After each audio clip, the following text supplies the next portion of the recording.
I wanted to talk about a specific thing in the past 4 years, and of course before that as well. There were a lot of artifacts that were lost. I'd like to go ahead and add pre-earthquake as well, and especially during the earthquake as well, we lost a lot of artifacts, and even before that, years ago, we lost a lot of artifacts too. I could use a lot of words right here.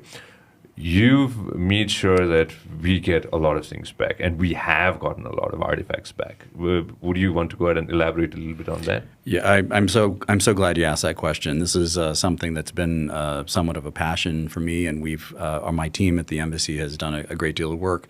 Of course, working with local organizations. So many of these lost artifacts.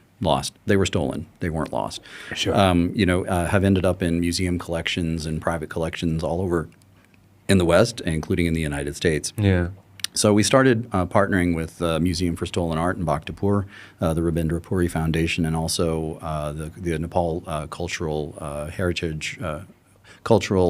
Restoration Heritage Organization to do everything we can to make sure that these statues, these gods, come back home. They don't belong in the West. They don't belong in these collections. They don't belong in a museum because these are not merely objects of art. These are objects of devotion and worship in this culture.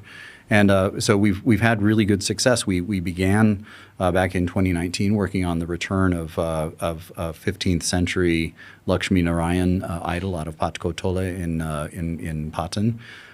Took a great deal of work and involvement of Interpol, of the FBI in the United States, several jurisdictions, and it took a great deal of sort of working through a process to see that idol return home. I'm proud to say that since then the process has gotten much easier because the more we talk about the realities of this, the more we understand, and the more even collectors in the U.S. understand that these are not art objects for sale, often at very high prices. In fact, these are stolen objects, and you should not be trading in them. So we've seen voluntary returns from museums all across the United States. We have also begun to see returns now from other countries as well. But I think we have a responsibility to keep talking about this because you have to keep the awareness high or else this drops off the radar screen. But I can tell you, probably the most enduring, touching image that I can think of my last 4 years here was I had the honor of being invited to join the community in Patkotole when the Lakshmi Narayan was reinstalled in the temple from which it had been stolen.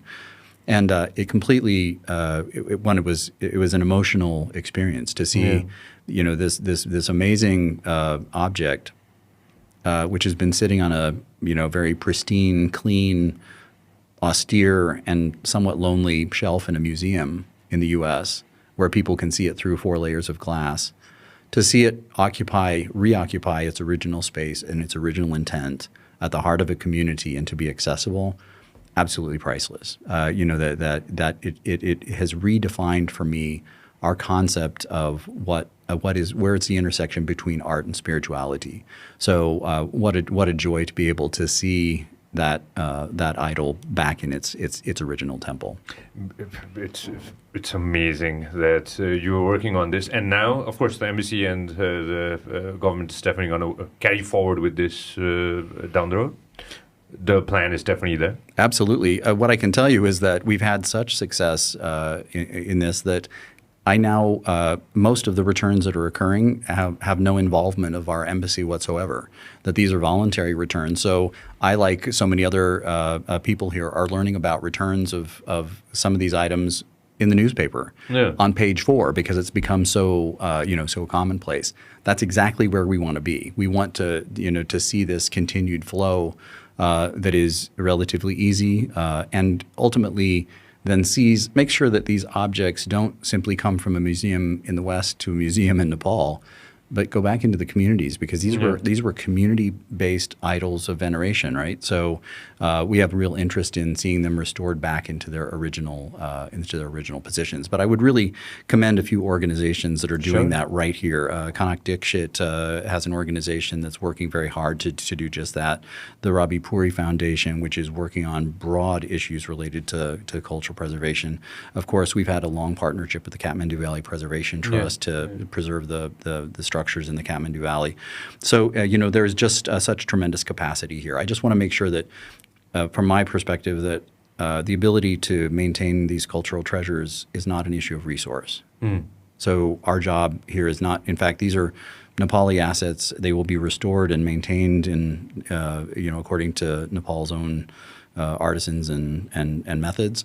Our role here is to really step in and provide the facilitation where we can to make sure that that is not the barrier to being able to preserve your culture. Sure, and thank you very much for that. Thank you very much for, again, spearheading this and being a part of this. If you love what we are doing, make sure that you subscribe and turn on notifications. This program is brought to you by Vyas Studios. Thank you very much for watching us on YouTube. Make sure that you also listen to us on Spotify.